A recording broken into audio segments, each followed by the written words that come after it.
আজকে সকাল সকালে আমার মা আর বাবা এই তো চলে যাচ্ছে। তো ঘুম থেকে উঠেই আমি তো একটু ঝটপট যেহেতু পরোটা, তার সঙ্গে একটু রং চা বানিয়ে দিলাম, কারণ বাবা কিছুই খাবে না। হ্যালো ভিউয়ার্স, আসসালামু আলাইকুম।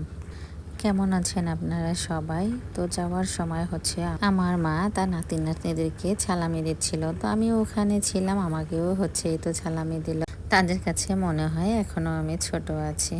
তো আমার হাজব্যান্ড আমার বাবা মাকে গাড়িতে উঠিয়ে দিয়ে আসলো। এরপরে আবার কিছু পরোটা বানিয়ে নিলাম। আমি, আমার ছেলে মেয়ে, আমার হাজব্যান্ড একসঙ্গে নাস্তা করে নিলাম। এর আগে অবশ্য আমার শাশুড়ি আম্মা খেয়েছে। তো মনটা ভীষণ খারাপ লাগছিল বাবা মা চলে যাওয়ার পর, কারণ আমার বাড়িতে আসার পর বাবা হঠাৎ করে অসুস্থ হয়ে পড়লো। ঠিক মতো কিছুই খেতে পারেনি। তো সকালবেলা বলছে কিছুই খাবো না, আমাকে একটু রং চা বানিয়ে দাও।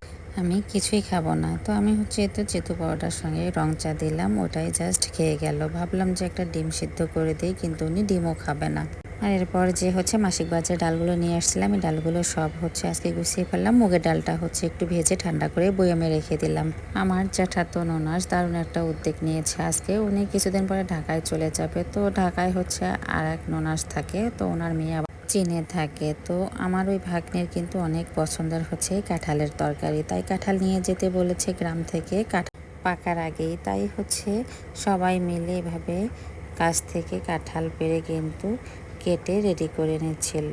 কাঁঠাল রান্না করার জন্য আলাদা করে একগুলো কেটে নিয়েছে, আর বাকিগুলো সব একসঙ্গে আজকে রান্না করে সবাইকে খাওয়াইলো।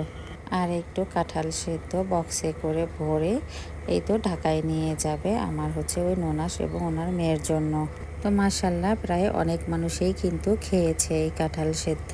তো আমি আবার আজকে একটু খেসারি ডাল ভিজিয়ে রেখেছিলাম পেঁয়াজু বানানোর জন্য।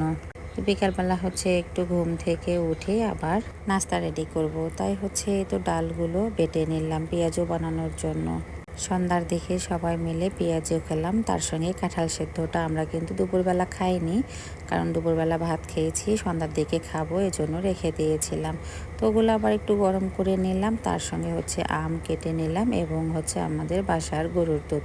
তো সন্ধ্যার দিকে মাসাল্লাহ নাস্তাটা আজকে একটু ভারী ভারী হয়েছে, তাই রাত্রে একটু দেরি করেই রান্না করলাম।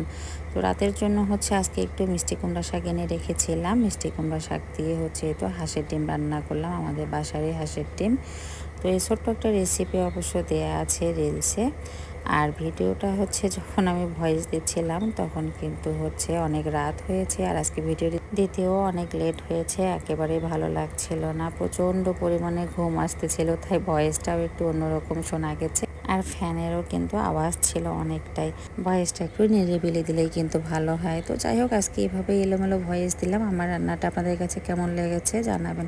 সবাই ভালো থাকবেন। আল্লাহ হাফিজ। আসসালামু আলাইকুম।